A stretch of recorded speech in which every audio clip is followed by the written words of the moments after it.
आजकल एक बड़ी हेडलाइन चल रही है कि रूस से आए हुए सस्ते तेल की बदौलत भारतीय कंपनियों ने बम्पर $10.5 बिलियन मतलब 900 अरब रुपए के करीब करीब की बचत की। अब सवाल यह है कि इसमें आपको क्या मिला? क्या आपके पेट्रोल और डीजल के दाम कम हुए? और उसका जवाब तो हम भी जानते हैं कि वो ना है। तो समझना जरूरी है कि तेल का खेल चल क्या रहा है। तो सबसे पहले दो चीजें समझ लीजिए। ऑयल जगत में दो तरह की कंपनीज होती हैं, upstream and downstream.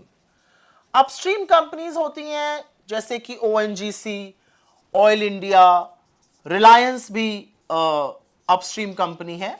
Reliance downstream में भी है। इसके अलावा आईओसी, एचपीसीएल, बीपीसीएल, ये डाउनस्ट्रीम कंपनीज होती हैं। ये जो कंपनीज हैं, अपस्ट्रीम कंपनीज जो हैं, ये तेल खोजती हैं, ये एक्सप्लोरेशन करती हैं, सी में, लैंड में, हिल्स पे ये तेल खोजने का काम करती हैं। जो तेल कच्चा आता है उसको प्रोसेस करने का, उसको रिफाइन करने का काम ये कंपनीज करती है। ये बाजार में तेल बेचती हैं। ये तेल पेट्रोल बनता है, डीजल बनता है, एटीएफ बनता है, जो एविएशन फ्यूल होता है, ये काम ये कंपनीज करती हैं। अब आगे की बात सुन लीजिए। हिंदुस्तान में आपको पता है कि करीब करीब 85% हमारा जो क्रूड की रिक्वायरमेंट है, जो कच्चे तेल की जरूरत है, वो आयात होती है, वो इंपोर्ट होती है। और यह आंकड़ा नरेंद्र मोदी जी के प्रधानमंत्री बनने के बाद और बढ़ा है, क्योंकि देश में एक्सप्लोरेशन घटा है। 85% कच्चा तेल हमारा बाहर से आता है, खाड़ी के देशों से आता है, इधर उधर से आता है।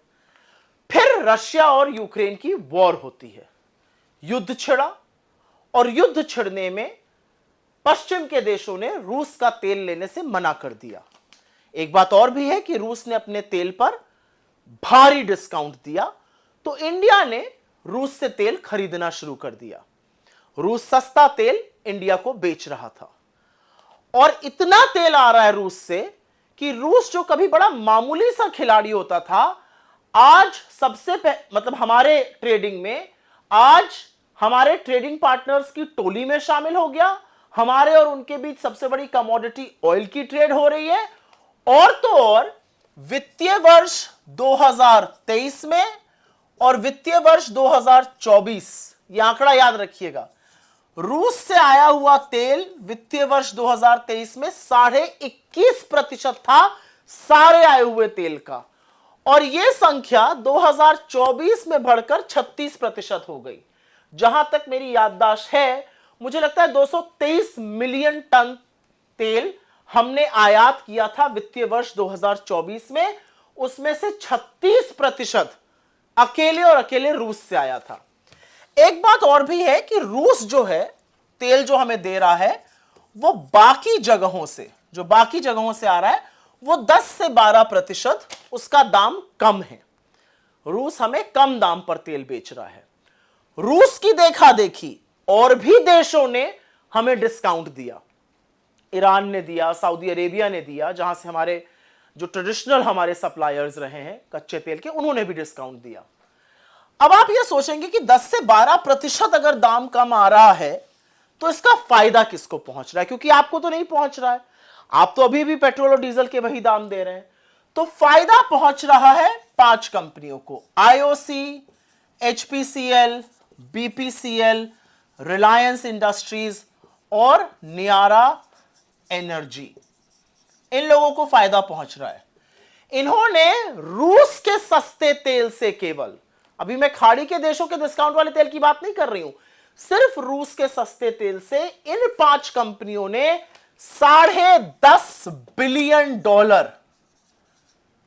फिर से पढ़िए इस फिगर को, $10.5 बिलियन मतलब 900 अरब रुपए की बंपर बचत की है। पर आपके बिल क्यों नहीं कम हुए? आपके बिल इसलिए नहीं कम हुए क्योंकि सरकार ने लगातार 13 बार एक्साइज बढ़ाई, और वो वाली बढ़ाई जो राज्यों के साथ साझा नहीं होती है। 3 बार मात्र घटाई।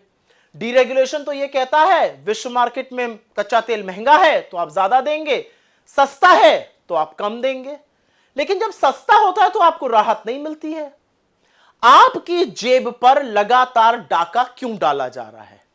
तेल के नाम पर मुनाफाखोरी कुछ कंपनियों को करने दी जा रही है, लोगों को राहत क्यों नहीं पहुंच रही है?